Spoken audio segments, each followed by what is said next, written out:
Dengan 3 orang kiai lainnya, Mbah Abdul Sadat, Mbah Kiai Selomanik, dan juga Kiai Kolodete.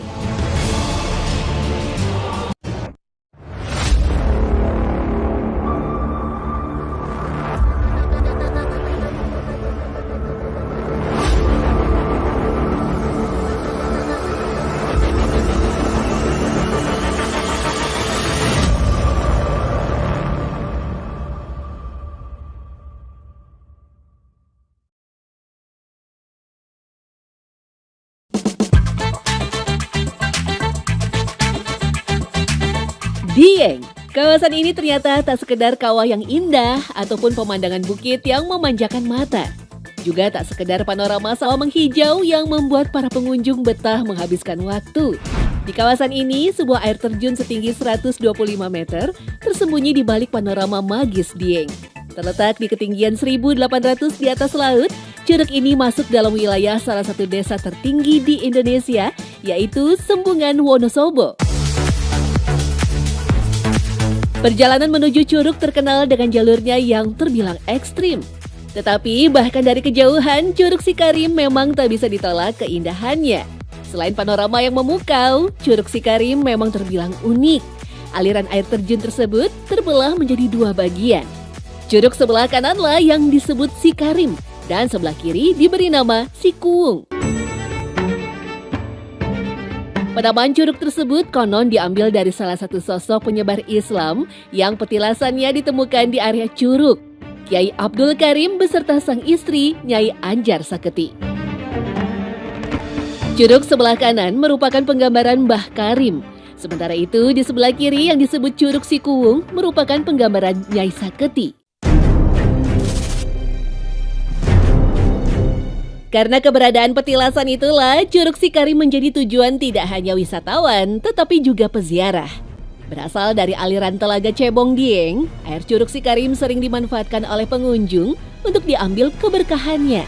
Bahkan di masa pemilihan umum saat ini, jumlah pengunjung cenderung meningkat. Beberapa di antaranya adalah calon-calon pejabat. Misalkan mau kayak sekarang ini kan banyak di dunia tahun politik seperti itu, banyak juga yang datang itu seperti itu. Tapi rata-rata juga minta keselamatan untuk keluarga lah, untuk keluarga khususnya istri, anak. Makanya kalau orang datang ke Sikarim ke sini, ini kalau paling tidak itu ya membasuh muka lah paling tidak. Syukur nanti di situ mandi gitu. Ya semua kan datangnya dari Allah, tapi kan perantara kan gitu. Lalu, siapa sebenarnya 2 sosok yang disebut Kiai Abdul Karim dan Nyai Anjar Saketi tersebut? Kiai Abdul Karim sendiri diyakini merupakan keturunan dari Sunan Gunung Jati ini yang datang ke lereng Dieng pada tahun 1580 Masehi. Kedatangannya berbarengan dengan 3 orang kiai lainnya, Mbah Abdul Sadat, Mbah Kiai Selomanik, dan juga Kiai Kolodete. Pada waktu itu yang pertama Mbah Kiai Kolodete itu mensiarkan agama Islam di wilayah Dieng. Tapi karena kesulitan minta bantuan yaitu Mbah Kiai Abdul Karim salah satunya, Mbah Kiai Abdul Sadat, terus Mbah Kiai Selomanik. Jadi berempat gabung dia mensiarkan agama Islam di wilayah Dieng. Sementara itu, Nyai Anjar Saketi sendiri diklaim masih memiliki garis keturunan dari Prabu Siliwangi keempat dari Pajajaran. Sedangkan ibunya, Nyai Dewi Retna Kencana Larang, merupakan wanita kelahiran asli Dieng. Di tempat inilah Nyai Saketi bertemu Mbah Karim dan membantunya menyebarkan agama Islam. Di petilasan yang benar-benar bersebelahan dengan jatuhnya air terjun, banyak peziarah yang berkunjung bahkan sampai menginap di tempat ini. Selain diyakini membawa berkah, sebuah peristiwa ajaib pernah terjadi di petilasan ketika banjir bandang melanda wilayah Curug pada tahun 2002. Saat itu material berupa tanah dan batuan tumpah dari atas aliran curug. Anehnya, petilasan ini tetap utuh.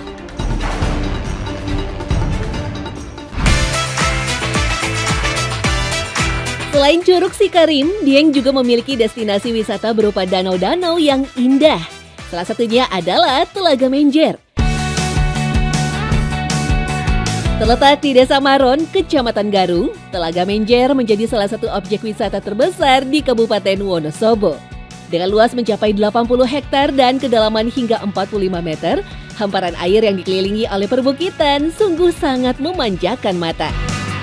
Terbentuk dari letusan Gunung Pakuaja ribuan tahun yang lalu, telaga ini juga dimanfaatkan sebagai pembangkit tenaga listrik sejak era kolonial. Barengan dengan letusan Gunung Dieng. Nah, kawah ini membentuk sebuah kaldera dari letusannya, itu sampai hari ini menjadi telaga karena banyak sumber mata air, kemudian curah hujan yang tinggi, sampailah jadi Telaga Menjer. Kemudian era kolonial Telaga Menjer dikembangkan untuk menjadi pembangkit listrik nasional. Penyebutan Menjer sendiri juga punya cerita yang menarik. Pasalnya, wilayah telaga sebenarnya tidak berada di dalam desa Menjer, tetapi di desa Tlogo di sisi timur telaga. Hanya saja telaga besar ini konon ditemukan begitu saja oleh warga desa Menjer yang berada di sisi barat telaga. Perselisihan perebutan air pun terjadi, tetapi hal itu dapat ditengahi dengan membagi dua wilayah telaga yang juga menjadi asal-usul Desa Maron.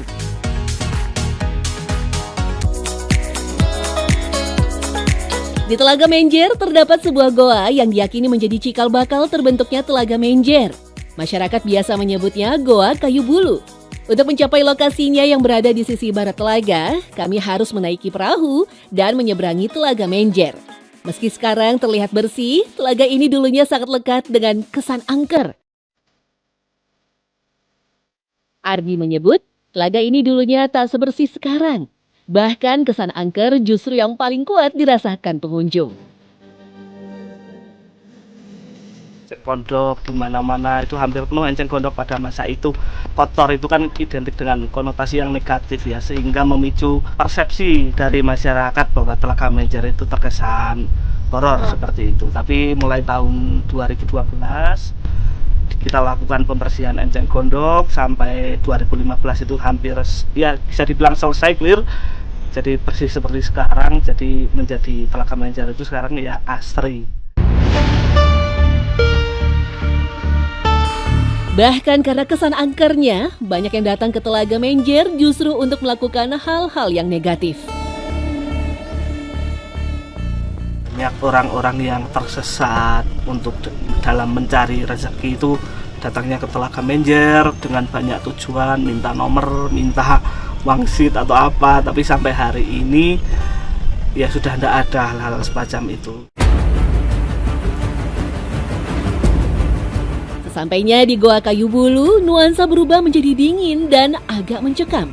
Suasananya gelap dan dikelilingi oleh rimbunya pepohonan. Jembatan menuju goa pun terbilang rapuh. Sayangnya kita tak bisa masuk lebih jauh karena terlalu berbahaya. Ini bisa kita lihat kalau dulu itu ke dalam, tapi karena sudah ditumbuhi akar, juga saling longsor, itu hanya sampai segini kedalamannya. Konon di tempat inilah terdapat mata air yang menjadi cikal bakal Telaga Menjer. Hanya saja sumber itu kemudian ditutup oleh warga, karena selain berbahaya, banyak pengunjung yang mengambil air dari sini. Sering itu untuk dijadikan obat, karena kepercayaan warga masyarakat sekitar. Kadang ada yang melalui mimpi lah, seperti itu dimimpikan untuk mengambil air dari sumber mata air. Nah itu kami biasanya mengantarkan ke sini untuk diambilkan air, untuk dengan tujuan menjadikan asbab menjadi obat seperti itu. Arbi menyebut, Goa Kayu Bulu ini sering dikunjungi oleh Kesultanan Yogyakarta dengan membawa benda tertentu. Hanya saja Arbi mengaku tak tahu secara detail dalam rangka apa kunjungan itu. Pada masa itu sering dari Kerajaan Mataram, Kesultanan Yogyakarta, itu ke sini untuk menuju Goa Kayu Bulu yang ada di sisi barat, itu dengan membawa pasir dan air laut dari Laut Selatan. Saya sendiri kurang tahu. Terlepas dari masa kelam dan misteri yang mengelilingi Telaga Menjer, Arbi dan masyarakat sekitar selalu merasa bersyukur akan kondisi telaga yang sekarang. Banyak manfaat yang dirasakan warga, mulai dari kebutuhan kehidupan sehari-hari mereka hingga peningkatan ekonomi juga.